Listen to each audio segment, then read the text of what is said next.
Well, hello my dear fellow MR2 lovers. Today I would like to shoot this rare opportunity that I have in front of me. These are my two Mk1 MR2s. If you have seen the previous videos, the one on the left was supposed to be my project car to do the Mark 1.5 conversion.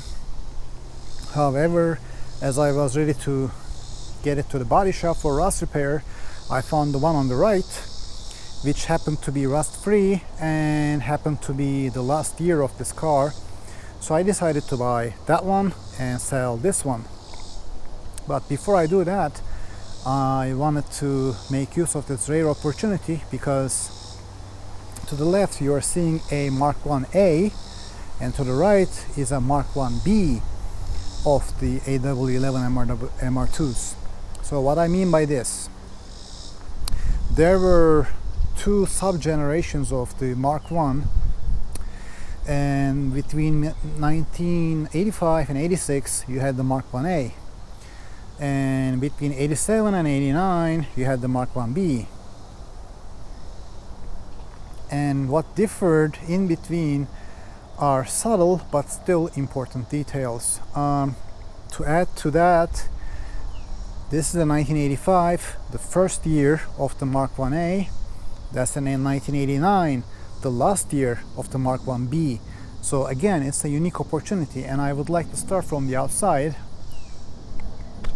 Obviously, you can see that the Mk1a has black lines or black strips on the front bumper as well as the rear bumper, whereas the Mk1b has all body colored bumpers. Now, I believe this is only a first year thing, because within the Mk1a family, the second year, which is 1986, I don't think they have these black stripes on the bumpers. Also, what you see here on the front is that this one is rather plain, whereas this one has a front splitter, which is not in its best shape, but you get the idea.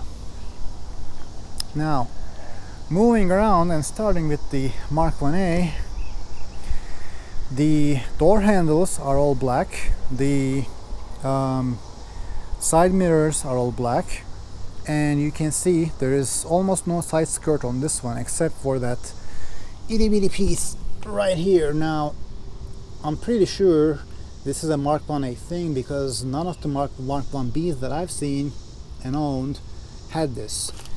The Mk1b comes with a full side skirt. This one I had removed for rust check, because if you have seen any of my previous videos, I talk about these being rust magnets, and all this area is a rust area. So I removed these to check the rust, and I'm happy to report that there is no rust. Now, some of the Mk1b's 1986s only, I've seen this full side skirt on some of the 86s, so I believe it is something that transitioned within the 86 year model, but I don't know to be exact. Now, moving on to the B. Now, particularly, not all the Mk1b's came with body colored door handles or side mirrors. I believe, and I might be wrong, but I believe strongly that the body colored door handles, especially body colored door handles, was a last year special only. I think 88s might have body colored side windows, side mirrors, but I'm not sure. Okay, now moving to the back. The Mk1a has a rather simpler appearance in the tail lights, as you can see, and there's a big plastic plate in between. This is not the most charming one in my opinion, and had I kept this car, I would have done a appearance swap. So I already have Mk1b spare parts, and I would just convert the appearance of this whole car to a later generation, meaning changing all the headlights, changing the bumpers, and whatever you might have. Again, the rear bumper has that black stripe going on for it, which is a first year only thing. Also, the side stripes, you can see those are all black and rather chunky. On the B's, you had these body colored straps. These are significantly thinner, and back in its day, I guess they look better. Right now, this car is not show quality, as you can see. Before I jump in, I would like to show one more thing. The AW11s came with a few roof flavors. This having the manual sunroof, it also came with a hardtop. And starting with, I believe, the 87, the Mk1b, they also started including these T-tops. Now, the Mk2 MR2s, the T-top versions are quite common. For the Mk1s, though, they are not all that commonplace. This was one of the reasons I picked this one up. Also, before we move in, one more thing I would like to point out is the trunk. As you can see, it's a basic trunk. There is no spoiler or rear wing, and that was an option for these cars. This one has the rear wing, and being the last year, it has an LED light. Now, I will show you later that anything before the 1989 still has the rear wing, but they didn't necessarily have the LED light strip. They just had an incandescent bulb. Now, on that subject, looking at the back of the Mk1b, you can see the tail lights are from this edge all the way to here. Although this part is just for decoration purposes, I think it looks much better compared to the simpler looks of the Mk1a, even though there is not a significant difference as far as the overall area of the tail lights go. And now moving in.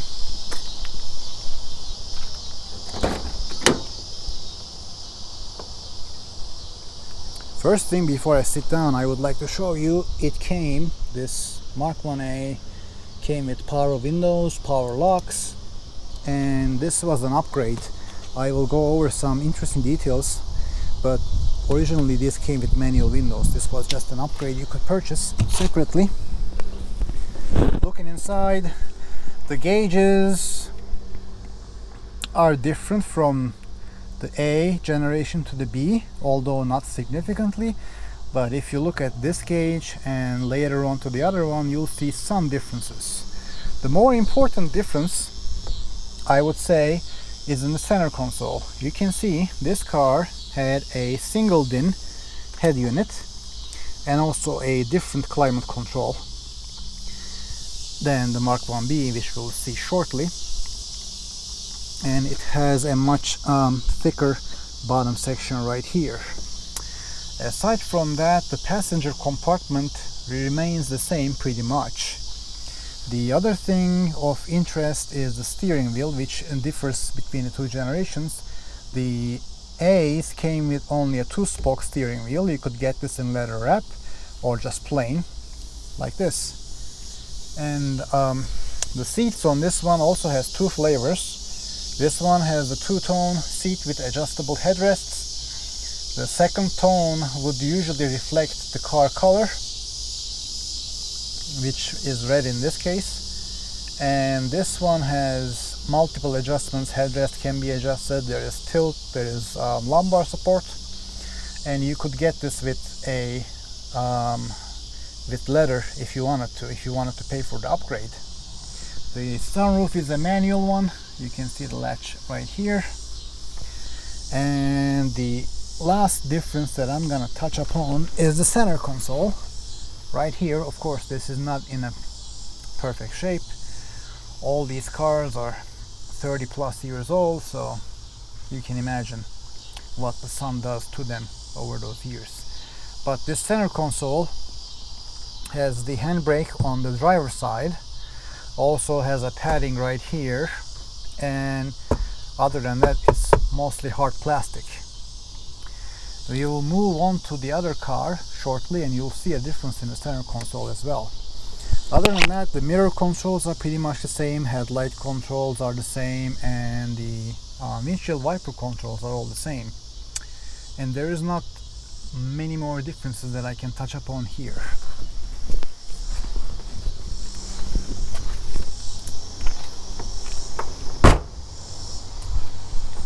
Let us move on to the Mk1b. Now, this being a T-top model, the radio antenna is in the back, which usually looks cooler compared to the antenna here. This is a manual antenna, just like all the cars in this era had. This one is an electric retractable one, but of course it's broken, so it's stuck. But that's aside the point. And I have crickets in my neighborhood, so I am sorry for the noise. So now stepping into the Mk1b. Again, power windows, power locks. The interior is pretty much the same, except one of the major differences is the steering wheel. As you can see, it is a much nicer looking 3-spoke steering wheel, and this one has leather wrapping around it, which was an extra. You can see the gauge cluster is a bit different. It's not too much. Aside from that, the controls are all the same. The passenger compartment is the same. Again, this one has T-tops, so T-top shades right here. These T-top shades usually are very hard to find because for some reason they disappear. Now, let's come to the important bits. The center console. This one has room for a double-din stereo, and this was an extra at the time. The aircon controls are slightly different.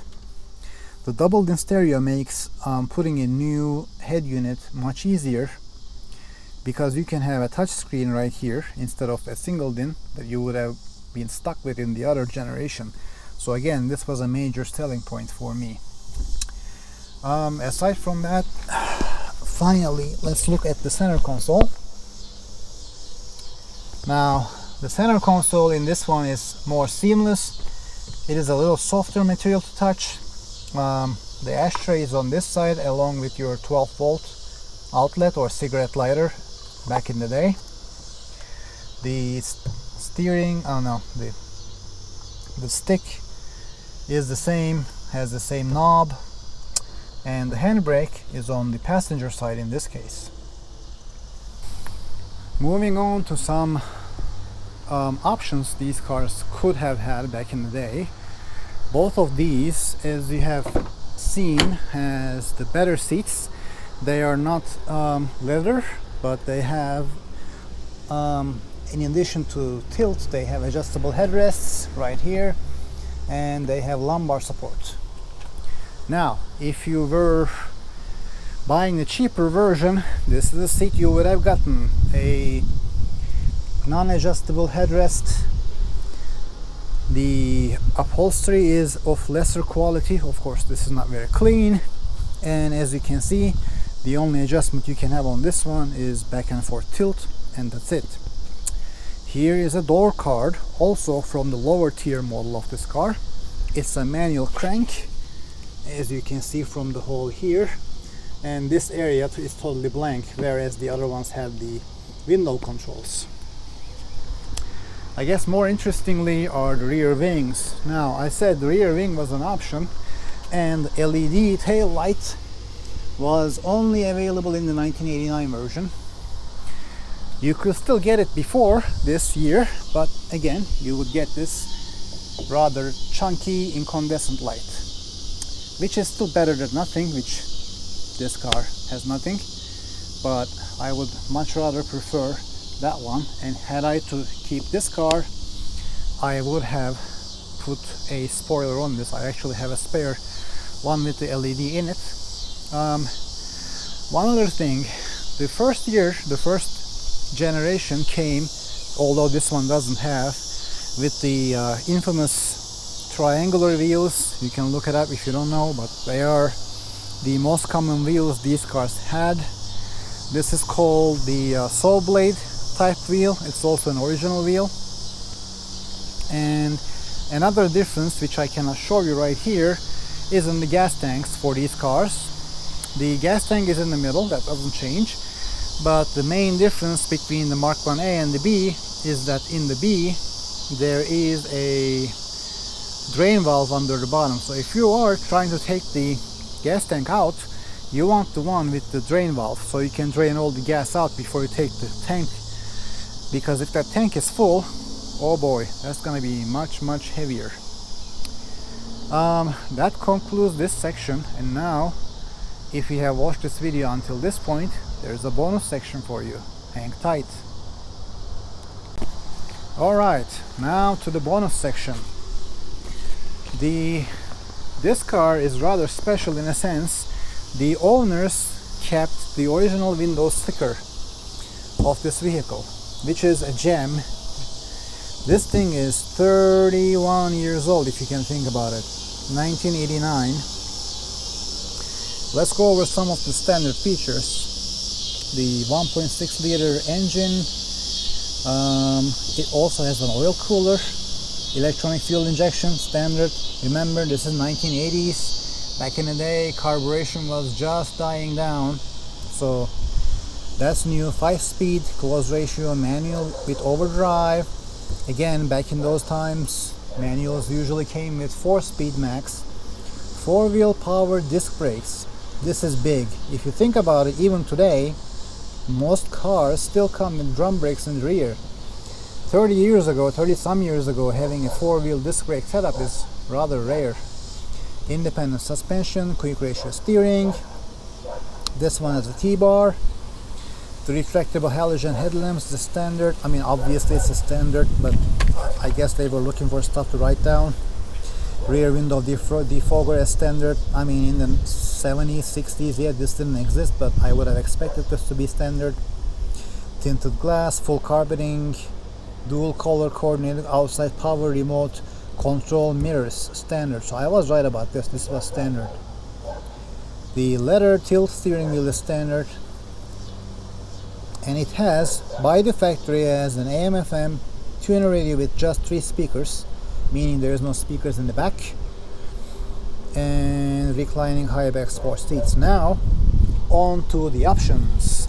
Without the options, this car was costing the buyer $15,000 back in 1989. With options, he ended up, or she ended up, paying $18,000. With inflation in today's money, that is $40,000. If you can imagine that, $40,000 will buy you some nice cars today. But of course, this was 1989, and this was the best you could get for that money. Now let's look at the options. Air conditioner, soft touch. So that was an option, $795. This is roughly $1,600 option today, in today's money. Power windows and door locks, as I said, power windows did not come standard. $390 back in the day, about $700 today. The spoiler package, believe it or not, for this plastic spoiler, the person paid $560 back in that time, which is roughly $1,200 in today's money. And then the doubled-in stereo that you saw inside, this is a stereo electronic radio with cassette player and 5 speakers instead of that measly 3 speakers that other cars came with. That was $280, so roughly $600 today. Cruise control, $225, about $550 or $600 today. And aluminum alloy wheels. I have not seen one of these cars without aluminum alloy, so I don't know if these came standard in States and just optioned out, but that was $435 extra. And if you can believe, the wheels are cheaper than the spoiler. This one, I guess LEDs were the thing back in the day. And if you look at it, the city mileage is 26, highway 31, which is pretty good even by today's standards. So that was the final touch for this brief comparison review. This car is far from perfect, but if you have watched my other video, you know what I plan to do with it. I am getting ready to have a paint booth set up in the garage, which you will see more videos of, and I will hopefully paint this back to its color called Super Red. Right now it's red, so back to Super Red it will become, and I will do the reupholstery, engine swap and everything. So stay along for the journey and see if I can pull it off. Take care now.